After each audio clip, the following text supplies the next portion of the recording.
என்னை நன்றாக இறைவன் படைத்தனன், தன்னை நன்றாக தமிழ் செய்யுமாறு. 33 ஆண்டுகள் ஒரு நாடக கலையில தன் வாழ்க்கையை அர்ப்பணிச்சு தன் வாழ்க்கை முழுவதும் நாடகத்தை சுவாசிச்சு நேசிச்சு இருக்கக்கூடிய யாரையும் உங்களுக்கு சந்தித்த ஞாபகம் இருக்கிறதா?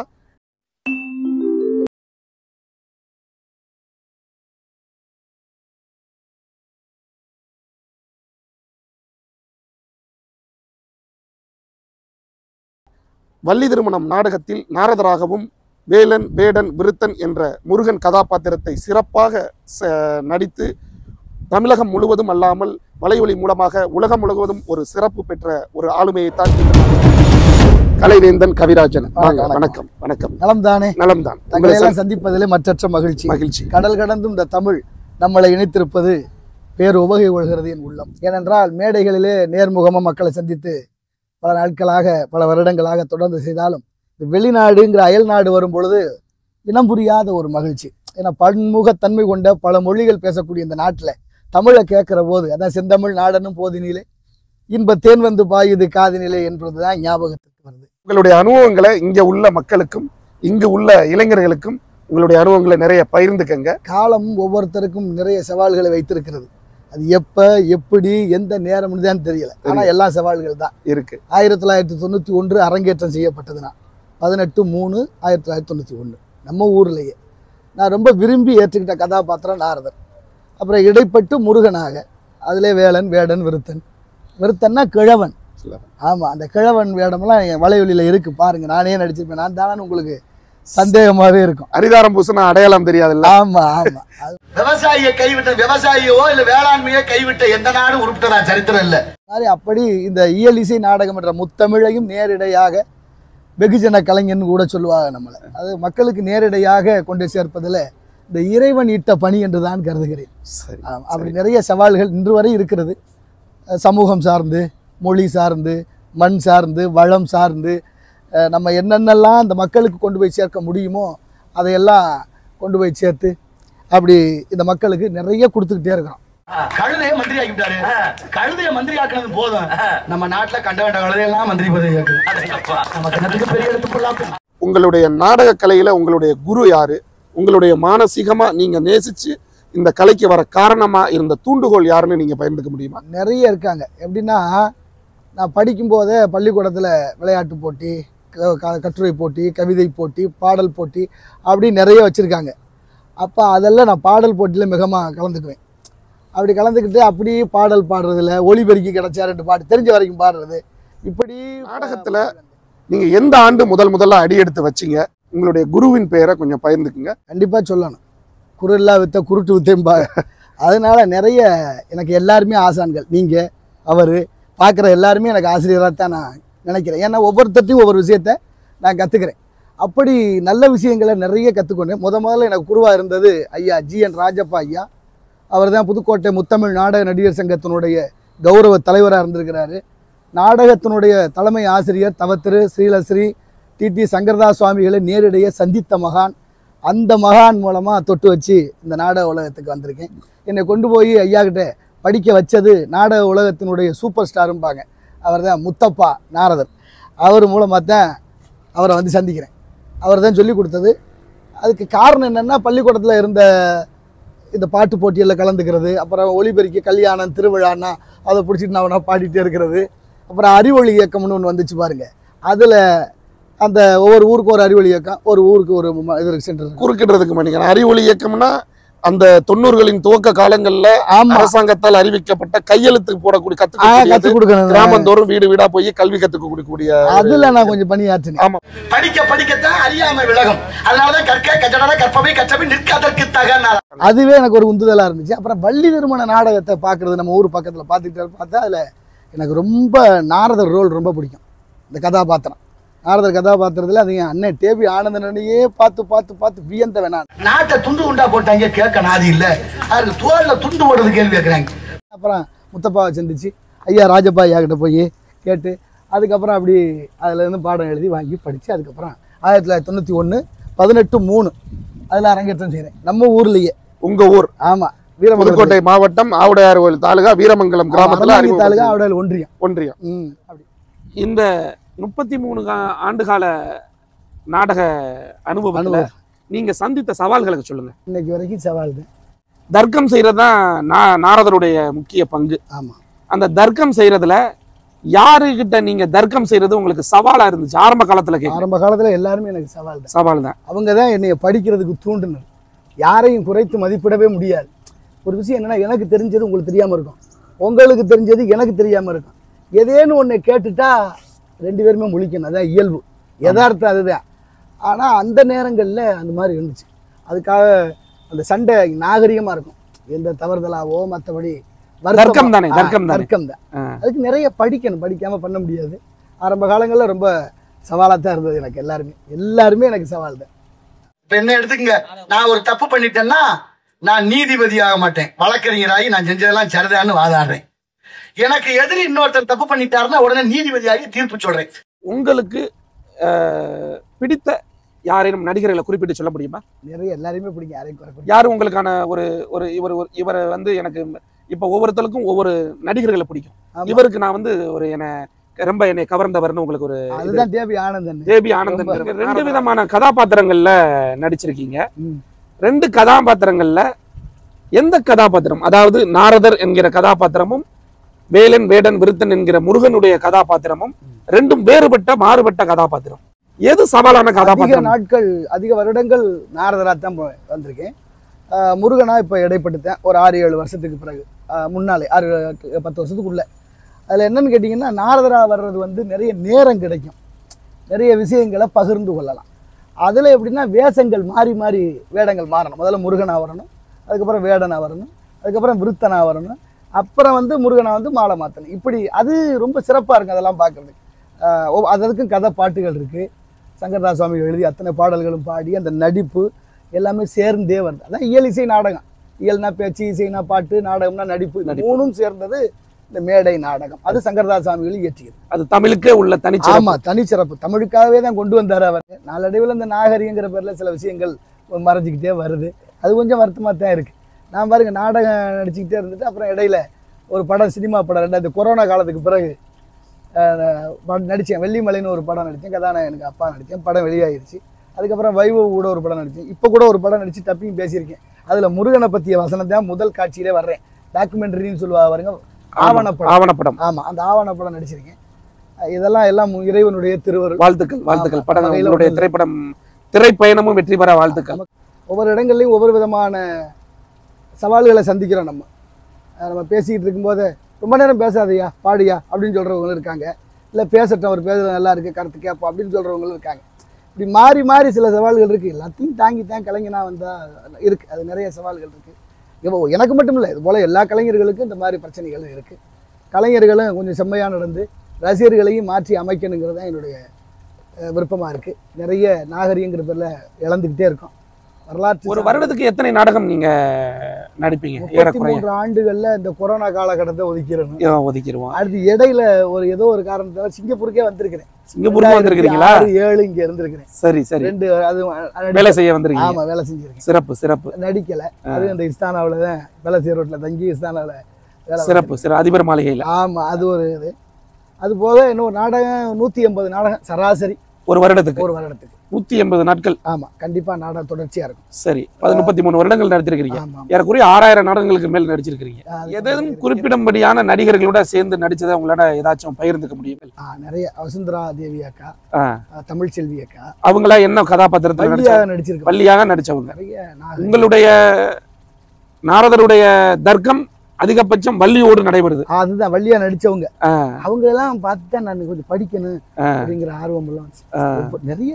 நமக்கு தெரியாத ஒண்ணு அவங்க பேசும்போது நம்ம தெரிஞ்சுக்கணும்னா ஆர்வம், தேடல் இருக்கணும். தேடல் இருந்தா அந்த மாதிரி நிறைய. இப்படி மதுரை. சரி. அவங்க வாரிசு எல்லாமே சிங்கங்கள் மாதிரி தான் நடிகர்கள். அந்த நடிப்பு துறையிலே, நாடகத்துறையிலே இருக்கிறாங்க. வசுந்தரா தேவி, மினர்வா தேவி, அர்ச்சனா தேவி இருக்காங்க. ஆமா. அவங்க சகோதரிகள். ஆமா, நான் கேள்விப்பட்டிருக்கேன். ஒரு சில பேரை பார்த்திருக்கேன், நாடகங்கள் பார்த்திருக்கேன். ஒவ்வொரு சங்கத்திலையும் ஆளுமைகள் நிறைய இருக்காங்க. நிறைய சங்கங்கள் இருக்குல்ல, அது மாதிரி ஒவ்வொரு கதாபாத்திரத்துக்குமே ஆளுமைகள் நிறைய இருக்காங்க. நம்ம சும்மா இப்போ நான் நினைக்கிறது நம்ம அந்த அளவுக்கு பெரிய ஆளா அப்படிங்கிற மாதிரி எண்ணங்கள் எனக்கு நிறைய தோன்றும். ஏன்னா வல்லவனுக்கு வல்லவன் வையகத்திலும் உண்டுன்னு சொல்ற மாதிரி நிறைய ஜாம்பவான்கள் உண்டு கலை உலகத்துல. அந்த சுதி, லயம் அத்தனையும் சிறப்பாக செய்கிறவங்கலாம் நிறைய இருக்காங்க. பேச்சாற்றல் நம்மளை விட பெரிய பெரிய ஆள் இருக்காங்க. ஏதோ இறைவன் கிட்ட கொஞ்சம் கருணை அதில் ஒரு துளி கிடச்சிருக்குமோன்னு நினைக்கிறேன். இந்த நவீன காலகட்டத்தோட இன்றைய இளைஞர்களை இந்த நாடக கலையை ரசிக்கிற அளவுக்கு இந்த நாடக கலை வளர்ந்துருக்குன்னு நினைக்கிறீங்களா? அப்படி வளர்ந்துருக்குன்னு நினைச்சீங்கன்னா எதை வச்சு வளர்ந்துருக்குன்னு நினைக்கிறீங்க? அப்படி வளரலைன்னா இதை எப்படி கொண்டு சேர்க்கலாம்னு நினைக்கிறீங்க? கொண்டு சேர்க்கறதுக்கு தான் நிறைய விஞ்ஞான முறையில் வந்துருச்சு. எவ்வளோ விஞ்ஞான வளர்ச்சி ஆனாலும் இந்த வள்ளி திருமண நாடகத்தை யாராலும் நிறுத்த முடியலை, தடுக்க முடியலை. அதுக்கு அரசாங்கம் நிறைய ஒத்துழைப்பு கொடுக்குது, இன்னமும் கொடுக்கணும். அரசாங்கம் நடிகர்களுக்கெல்லாம் ஒரு ஊக்குவிப்பு, நடிகர்களை கலைஞர்களை ஊக்குவிக்கணும். அதுபோல் இந்த கலை சம்பந்தப்பட்டவர்களுக்கு நிறைய பயிற்சி பட்டறைகள் வழங்கணும். கொடுத்தா அந்த நாளைய இளைஞர்கள் இந்த எப்படி சொல்கிறது, ஒழுக்கம் இல்லாதமையாக நிறைய போதைக்கு அடிமை வெகுஜன கலைஞர்ல நாடக கொட்டைக்கு முன்னால் உட்காந்துருக்க எல்லாருமே சரியாக இருப்பாங்கன்னு சொல்ல முடியாது. சில பேர் குடிச்சிட்டு போதையில் மது போதையில் இருக்கிறவங்க எல்லாம் இருக்காங்க. இப்போ நிறைய கலாச்சாரம் சீரழிவாகவே இருக்குது. அது சரி பண்ணணும். சரி பண்ணுனா நல்லதுன்னு நினைக்கிறேன். அது ரசிகர்களை போய் நம்ம திருத்த முடியாது. நம்ம ஒரு கட்டுக்கோப்பாக இருக்கிற நம்ம இதைத்தான் வெளிப்படுத்தணும்னு முடிவு பண்ணிட்டோம்னா ரசிக்கிறவங்க மாறுறதுக்கு வழி இருக்குல்ல. ஆமாம், அது மாதிரி நினைக்கிறேன் நான். இந்த கால இளைஞர்கள் நாடகத்தை ரசிக்கிறாங்கன்னு நினைக்கிறீங்களா? ரசிக்கிறாங்க, வேறு விதமாக ரசிக்கிறாங்க. முதல் எத்தனை பிரிக்கிறது, 100க்கு 10% ஆடல் பாடல் ஏதோ ஆபாசங்கள் அப்படி பார்க்குறவங்களாம் இருக்காங்க. அதில் 100ல் 10 பேர் கொஞ்சம் அதுலேருந்து மாறி இருக்கிறாங்க. இப்படி ஒவ்வொரு கட்டமாக பிரிக்கும் போது நிறைய இளைஞர்கள் அப்படித்தான் இருக்காங்க. ஆட்டம் பாட்டம் கொண்டாட்டத்தை அப்படித்தான் இருக்காங்க. அப்படி இருக்கக்கூடாதுன்னு நினைக்கிறேன். கலையா ரசிக்கணும். அதுலேருந்து என்ன நம்ம கற்றுக்குறோம்? பாட்டும் பரதமும் பண்புள்ள நாடகமும் நாட்டுக்கு நல்ல பயன் பெறும் என்றார் சுத்தானந்த பாரதியார். அப்போ நல்ல பயனுள்ளதாக இருக்கணுமே தவிர வாழ்க்கையை எப்படி பயன்பட வாழ், அதானே. அப்படி இல்லாமல் மேடையில் போய் வேஷத்தை போட்டு காசு வந்தாச்சுன்னு நினைச்சா அது என்னமோ எனக்கு அது பிடிக்கல. சுதானந்த பாரதியார் மேற்கோள் காட்டினீங்க. பழமொழி வித்தகர் அவர். பல மொழிகளை கற்றவர். பல மொழிகளை கற்றவர். அதனால தான் பாட்டும் பரதமும் பண்புள்ள நாள். ஆமாம், பாரதிய சொல்லலையா, யாமறிந்த மொழிகளிலே தமிழ் மொழி போல் இனிதாவது எங்கும் காணும். அவரும் பல மொழிகளை கற்றவர். இங்கே பாருங்க, தலைச்சங்கம், இடைச்சங்கம், கடைச்சங்கம், 4வது சங்கம் வரைக்கும் அமைத்த தமிழ். இந்த தமிழை எப்படி கொண்டு போய் மக்கள்கிட்ட சேர்க்கணும், தமிழ்னா என்ன, தமிழர்கள்னா யாரு, தமிழ் மொழி எப்படி இருந்துச்சு, தமிழை எப்படி நம்ம கடைப்பிடிக்கணுங்கிறது வரைக்கும் நம்ம சொல்லணும். வந்ததும் புதுசு உழுதும் தரிச்சுன்னு போகக்கூடாது. 2வது ஏளனம் பண்ணுறதுக்கு இங்கே ஆட்கள் நிறைய உண்டு. இவர்தான் நாட்டை திருத்த வந்துட்டாரு அப்படின்னு சொல்லுவாங்க. அது மாதிரி நிறைய ஏச்சுக்கும் பேச்சுக்கும் ஆளாக வேண்டியிருக்கு. ஆனால் ஒன்று குறிக்கோள் ஒன்று தான், அடையணும். யார் வேணாலும் எது வேணாலும் பேசட்டும், நம்மளுடைய லட்சியம் எதுவோ அதை தொடர்ந்து பயணிப்போம்னு போயிட்டே இருக்கும். போற்றுவார் போற்றலும் புழுதி வாரி தூற்றலும். எல்லாற்றினும் போற்றுவார், பொருள் கொடாவிடில் தூற்றினும் தூற்றுவார், சொன்ன சொற்களை மாற்றினும் மாற்றுவார், வன்களாளர் கூற்றினும் பாவலர் கொடியவரே. தமிழ் தாண்டவம் ஆடுது கம்பர் பாடினது. எவ்வளோ அழகான பாடல்கள் தமிழிலே, உணர்ச்சி பூர்வமான பாடல்கள்லாம் உண்டு. அவ்வளோ ஒரு சில பாடல்கள் பாடுகளே நிறைய இருக்கு. எத்தனை பாடல் சொல்ல. திருப்புகள் எடுத்துக்கங்க. திருப்புகள் அடுப்பு இல்லாத வீடு இருக்கலாம், திருப்புகள் ஏடு இல்லாத வீடு இருக்கப்படாது. முத்தை தரு பத்தி திருநகை அத்திக்கிற சத்தி சரவண முத்திக்கொரு வித்து குருபரன் என போதும் முட்கட்பரம் அட்குச்சுருதியின் முற்பட்டது கற்பித்திருவர் 30 முவர்க்க தமரரும் அடிவேன 10 தலை தத்தை கணதரு ஒற்றைக்கிரி மத்தை பொழுதொரு பட்டப்பகல் வட்டத்திகரில் இரவாக 10 தத்தை கடவிய பச்சை புயல் மெச்சி தருபொருள் பச்சத்துடன் வச்சி தருளவதொரு நாளை தித்தித்தைய ஒத்தர் பரிபுர நித்தற்பத வைத்து பயிர்வு திக்கொக்க நடிக்க கழுதொடு கழுகாட திக்குப்பறி அட்டப்பயிரவர் தொக்கு தொகு சித்திரப்பவரிக்கு திரிகடகை என போத கொட்புட்டல் நட்புட்ட அமுனரை கொட்டுப்பழி இட்டு வெளியறி கொத்துப்பட வெத்து பரவல பெருமாளேன்னு திருப்புகள். இதான் முதல் அருணகிரியார் பாடினது. அருணகிரியார் அருளியது. 2வது பாட்டு வயலூர்ல வந்து பாடுறார். கைத்தல நிறைகனி அப்பமோ டபுள் பொறி கப்பிய ஹரிமுகன் அடிவேனும் கற்றிடும் அடியவர் புத்தியில் உரைபவர் கற்பகம் என வினை கடி தேகம் மத்தமும் மதியமும் வைத்திடும் அரண்மகன் மற்பொருள் திரள்புய மத யானை அப்படின்னு நிறைய முத்தமிழ் அடவினை முற்படு கிருநெல் முற்பட எழுதிய முதல்வோனே. என்ன சொல்ல வர்றாரு பாருங்க. முத்தமிழ் அடவினை முற்படு கிரிதனில், கிரினா மலை, முத்தமிழ பாரதான் தமிழ்ல எழுதினாருன்னு சொல்றாரு அருணகிரியார். அப்ப அதை போய் சில பேர் அது இல்லைன்னு சொல்லி பேசுவாங்க. இருக்கிறாங்க. ஒவ்வொரு தடவையிலையும் ஒவ்வொரு மாற்று கருத்தும் இருக்கு, ஆதரவு கருத்தும் இருக்கு. தமிழ் கடவுள் முருகன், தமிழுக்கு தான் கடவுள். ஔவையார் ஒரு ஔவையார், பாலும் தெளிதேனும் பாகும் பருப்பும் இவை நாளும் கலந்துனக்கு நான் தருவேன் கோலம் செய் துங்க கரிமுகத்து தூமணியை நீ எனக்கு சங்க தமிழ் முன். தமிழ் கனைவதிட்ட கேட்கிறாளே ஔவையார், ஒரு ஔவையார். அப்புறம் ஔவையார்னு பார்த்தா ஔவையார் ஒண்ணு இல்ல, பல பேர் காலங்களுக்கு ஏற்க மாறி வந்திருக்காங்க. நிறைய இருக்கு. அடுத்த நீங்க இந்த நாடக கலைக்கு வந்த பிறகு நீங்கள் சந்தித்த தமிழ் ஆளுமைகள் இல்ல ஒரு பெரிய ஆளுமைகள் யாரெல்லாம் இருக்காங்க, நாடக உலகத்திலேயே நாடக உலகத்திலையும் சரி வெளியிலையும் சரி அது நிறைய இருக்கா, எண்ணற்ற பேர். ஐயா வாரியார் சுவாமியை என் தலை சிறமேற்கொண்டு முருகனாக குருவாக ஏற்றிருக்கேன். ஐயா ஸ்ரீ கிருபானந்த வாரியார் முருக கிருபானந்த வாரியார் அவரை ஏற்றதுக்கு அப்புறம் தான் நிறைய விஷயங்களை நான் கடைபிடிக்க ஆரம்பித்தேன். நான் தான் முதல்ல சொன்னதான், எல்லாரும் எனக்கு குருமார்கள். அதில் ஒவ்வொருத்தரையும் வியந்து பார்க்கக்கூடிய வியப்பு நிறைய இருக்கிறது, ஆளுமை நிறைய விஷயங்கள். அவர் போல யாரும் இல்லை. இன்னைக்கு அத்தனை உலகத்தில் இருக்க மொத்த சொற்பொழிவாளர்களும் ஐயாவை மேற்கோள் காட்டாமல் பேசியதே இல்லை. அந்த அளவுக்கு ஒரு தமிழ் ஞானம் கொண்ட கடல் கடல் கடல் கிருபானந்த வாரின்னா வாரி வாரி வழங்குவார். நல்ல கருத்துக்களை வாரி யார் தருவார், நல்ல கருத்துக்களை வாரி வாரி யார் தருவார், நல்ல கருத்துக்களை வாரி யார் தருவார், திருமுருக கிருபானந்த வாரி யார் தருவார். சிறப்பு சிறப்பு சிறப்பு, பெருமைக்குரியவர். வரும் இளைஞர்கள், இந்த இந்த காலத்து இளைஞர்கள் யாரேனும் இதுல நாடக கலைக்குள்ள வரணும் அப்படின்னு நினைக்கிறவங்களுக்கு நீங்க என்ன சொல்ல விரும்புறீங்க? நல்லா வந்தா நல்ல விதமா படிச்சுக்கோங்க. முதல்ல தமிழோட சொல் சுத்தம் தெரிஞ்சுக்கோங்க. வல்லின மெல்லின மிக முக்கியம். ஏன்னா தமிழ் நம்மை வாழ வைக்கும் மொழி இல்லையா? இறைவன் என்னை இறைவன் நன்றாக படைத்தன் தன்னை தமிழ் செய்யுமாறே, என்னை நன்றாக இறைவன் படைத்தன் தன்னை தமிழ் செய்யுமாறேன்னு சொன்னது மாதிரி அந்த இறைவனுக்கு பிடித்த மொழி தமிழ். தமிழ் ஆமாம். எத்தனையோ மொழிகள்லாம் மொத்தமாக பிரயாணப்பட்டதான். ஏனைய மொழிகள் எல்லாம் பிந்துச்சான். தமிழ் மட்டும்தான் கடவுளுக்கு பார்க்க போகிறது முந்துச்சான். அதனால தான் தமிழ் மொழிக்கு முந்து தமிழ் மாலை கோடி கோடின்னு அருணகிரியார் வைக்கிறார். அப்பேற்பட்ட முந்து தமிழ் மாலையான தமிழ் மொழியை நாடக உலகத்துக்கு நாடகம் படிக்கணும், நாடகக்கலை வளர்க்கணும்னு வரக்கூடிய ஆண்கள், பெண்கள், இளைஞர்களுக்கு நான் சொல்ல வேண்டியது அதுதான். சரியாக பாடல்களையும் பேச்சுக்களையும் தமிழ் உச்சரிப்போடு கற்றுக்கங்க. அதுவே மிகப்பெரிய உங்களை வாழ வைக்கும். தமிழ் என்ன செய்யும்னு கேட்குறாங்கல்ல, அவங்களுக்கு அது ஒரு சான்றாக தமிழ் வாழ வைக்கும். ரஜட தபரத்தா ஞஞன ஞமன ஞா யரள வளலையில் அப்படின்னா தமிழ் தமிழடியாக பிறந்த யாமறிந்த மொழிகளிலே தமிழ் மொழி போல் இனிதாவது எங்கும் காணோம்னார் எட்டையபுரத்தார் முட்டாசிக்கிறீங்க.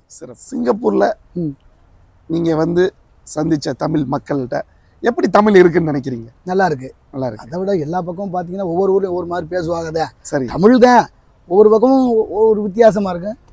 நம்ம தமிழ்நாட்டில் தஞ்சாவூர் பக்கம் சிறப்பு ரகரம் உச்சரிப்பு சரியா இருக்கும்.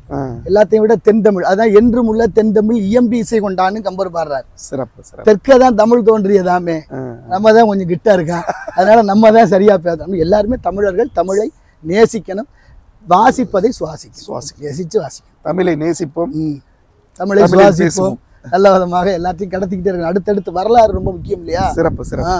நாளைய வரலாறு தான் எல்லாருக்கும் சொல்லும். உங்களுடைய கலையுலக பயணம், அதில் சந்தித்த நிகழ்வுகள், ஆளுமைகள், வரக்கூடிய இளைஞர்களுக்கான கருத்து என்ன, எப்படி தயார்படுத்திக் கொள்ளணும் அப்படிங்கிற உங்களுடைய 33 ஆண்டு கால பயணத்தினுடைய அனைத்து அனுபவங்களையும் எங்களோட பகிர்ந்துக்கிட்டீங்க. ஆமாம், சிங்கப்பூர் வந்து எங்களோட நேரத்தை செலவழித்து எங்களுக்காக நீங்கள் உங்களுடைய கருத்துக்களை பகிர்ந்துக்கிட்டதுக்கு மிக்க நன்றி. உழுதுண்டு வாழ்வாரே வாழ்வார், மற்றெல்லாம் தொழுதுண்டு பின் செல்பவர். இயற்கை நம்மை வாழ வைக்கும். அதனால இயற்கையை யாரும் மீறி விட வேண்டாம். ஆனா விவசாயம் எப்படி இருக்கணும்? ஆண்டுக்கு ஒரு தடவை சுபதனம் வர வேண்டும். அச்சுபதனத்தை மக்கள் எல்லாம் ஒன்று கூடி கொண்டாட வேண்டும். அனைவருக்கும் இன்பமே விளைய வேண்டும். எனக்கு 3 முறை தொடர்ச்சியாக போன வருஷம் வந்தேன், அதுக்கு முதல் வருஷம் வந்தேன், இந்த வருஷம் வந்தேன். ஆனால் இது மாதிரி ஒரு வாய்ப்பை இந்த வருஷம் தான் எனக்கு கிடச்சிருக்கு. அதுக்கு மிக முக்கியமாக 4 பேருக்கு நன்றி சொல்லணும். தெரியுமா உங்களுக்கு? தம்பி நீங்கள் பாண்டியராஜனுக்கு, எங்கள் அண்ணன் கணவதியனுக்கு, அதை விட பரமேஸ்வரன் உமா மகேஸ்வரனுக்கு, உமா மகேஸ்வரி முத்துப்பழனி அண்ணா அவர்களுக்கு. ஏன்னா நீங்கள்லாம் இல்லைன்னா நான் இங்கே நின்று இந்த வலைவெளியில் சிங்கப்பூரில் நான் தெரிவேனான்னு எனக்கு தெரியுமா? இதுக்கெல்லாம் காரணமாக இருந்தவங்க எல்லாருக்கும் நெஞ்சமிருந்து நன்றி. இந்த வலைதளை மூலமாக என்னை பார்க்கும் தமிழர்களுக்கும் நெஞ்சமிருந்து நன்றி. வாழ்க தமிழ். நன்றி, வணக்கம்.